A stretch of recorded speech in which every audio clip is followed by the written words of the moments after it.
Ipinahayag ng National Capital Region Police Office ang kanilang matibay na paninindigan na walang sino man sa hanay ng PNP ang higit sa batas. Kasunod ng agarang pagka-aresto sa isang tauhan ng Quezon City Police District na sangkot sa isang viral na vehicular incident sa C5 Road, Pasig City.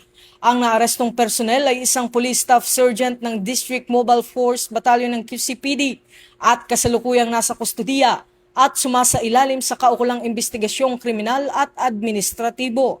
Batay sa paunang ulat, isang insidente ang kinasasangkutan ng motorsiklo na minamaneho ng nasabing pulis at isang civilian rider na nagresulta sa pagkasugat ng biktima at pinsala sa kanyang sasakyan.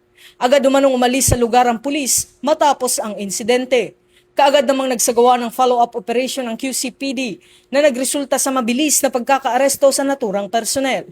Tiniyak naman ng NCRPO ang patas, masusi at transparent na investigasyon sa insidente alinsunod sa umiiral na patakaran ng PNP habang mahigpit na ipinatutupad ang due process para sa lahat ng sangkot.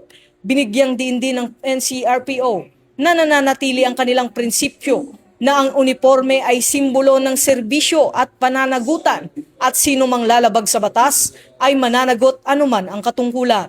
Ito ang bagong PNP para sa bagong Pilipinas. Serbisyong mabilis, tapat at nararamdaman. Mula rito sa PNP National Headquarters, ako ang inyong PNN correspondent, Patrolman Don Brosas, alagad ng batas, tagataguyod ng Balitang Pulis.